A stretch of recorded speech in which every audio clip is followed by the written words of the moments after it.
Son días decisivos. Falta un poco más de un mes para las elecciones del 8 de marzo, donde elegiremos congresistas y también votaremos en las consultas interpartidistas. Por eso, para nuestro dato electoral, tenemos a don Andrés Carmona, que estuvo con la directora de la misión de observación electoral, que está alertando sobre los problemas de seguridad que pueden tener las elecciones.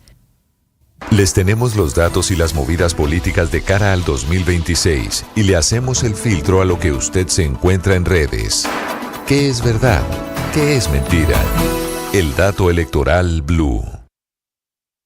Camila, un gusto saludarla. A esta hora nos encontramos en la Universidad del Rosario, donde la misión de observación electoral presentó su mapa de riesgos electorales, incidencia en temas de fraude, en elecciones, un ejercicio que lleva desde el año 2007 y estamos con la directora Alejandra Barrios. Directora, la cifra más preocupante, 170 municipios con incidencia en temas de fraude y de violencia.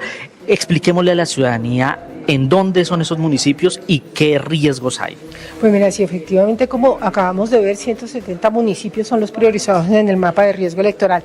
¿Cuál es la característica de esos 170 municipios? Que hay una confluencia tanto de riesgos indicativos de fraude electoral por el análisis del comportamiento electoral de los últimos 3 procesos, como presencia de variables de violencia que demuestran que hay una afectación o por violencia contra liderazgos sociales, políticos, comunales, desplazamiento forzado, asesinato o violencia contra periodistas que cubren temas electorales de corrupción, es decir, que se concentran en estos municipios estas variables de manera importante. De estos 170 municipios, 81 se encuentran en riesgo extremo. Es el número de municipios más altos en riesgo extremo desde que se realizó el acuerdo de refrendación de paz. 2016. Que es 2016, primeras elecciones fueron precisamente 2018. 2018 también tuvimos 170 municipios, igual que ahora, pero en ese momento teníamos 64 municipios en riesgo extremo, hoy tenemos 81 municipios de riesgo extremo. Temas que es importante tener en cuenta.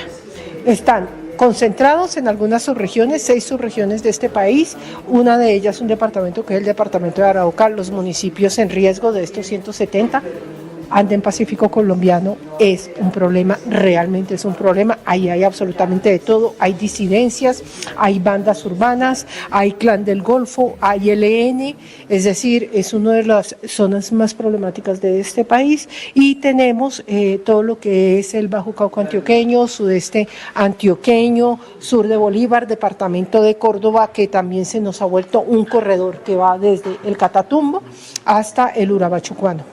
Directora, usted mencionaba en la presentación de este mapa uno de los temas más delicados y es el riesgo de que estos municipios con factores medios extremos de influencia de fraude y de violencia pudieran aumentar, porque usted menciona que en el 2018 fueron 170, en 2026 son 170 y en 2022 había bajado un poco, es decir, estamos volviendo a una curva ascendente.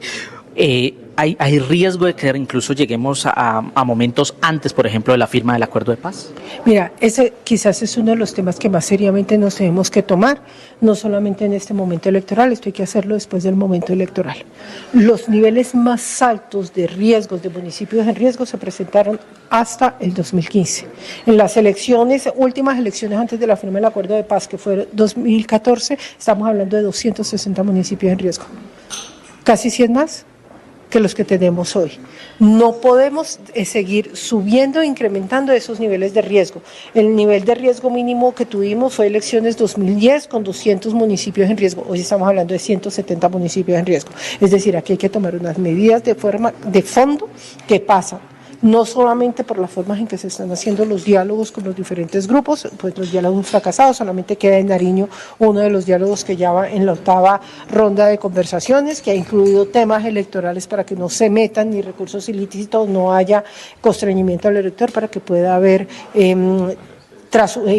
movilidad por parte de los candidatos. Entonces allí hay un ejemplo importante. De resto, vale la pena evaluar el impacto que se está teniendo, porque tenemos dispersión de grupos armados ilegales y estamos volviendo al mismo mapa, despacio, pero no hay que correr el peligro que teníamos antes de la firma del acuerdo de paz. Directora, una de las noticias hoy es que el Clan del Golfo, que estaba sosteniendo negociaciones con el gobierno nacional en el marco de la paz total, decide levantar o suspender la mesa por los acuerdos a los que habría llegado el presidente Petro con el presidente de los Estados Unidos, Donald Trump, en la reunión que sostuvieron ayer en la Casa Blanca en Washington. la operación del Clan del Golfo, cómo podría incidir el actuar criminal del Clan del Golfo, cómo podría incidir en este mapa de riesgos. Indiscutiblemente tiene incidencia. Y lo que tenemos que esperar es cuáles son las decisiones que toma el Clan del Golfo, qué es lo que tradicionalmente ha sucedido y que con los diferentes actores armados siempre se busca es que haya un cese unilateral y que permita que los ciudadanos y las ciudadanas puedan votar de manera libre. Así que lo que empezamos es un periodo de atención en unas zonas específicas del país. Estamos hablando de presencia en el Clan del Golfo en todo lo que tiene que ver en ese corredor que es el sudeste antioqueño, sur de Bolívar, departamento del Córdoba, todo lo que es la parte norte del Chocó tiene una gran presencia del Clan del Golfo, además con capacidad de control.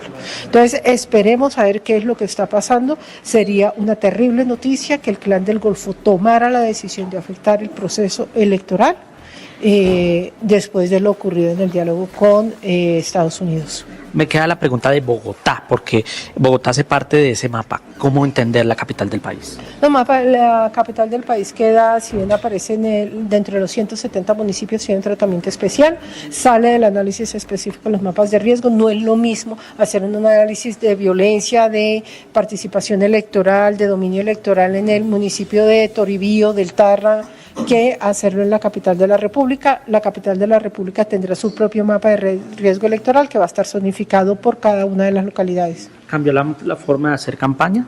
Sí, se modificó la forma de hacer campaña, pero tiene que ver de manera particular con el asesinato del senador de la República, el doctor Uribe Turbay.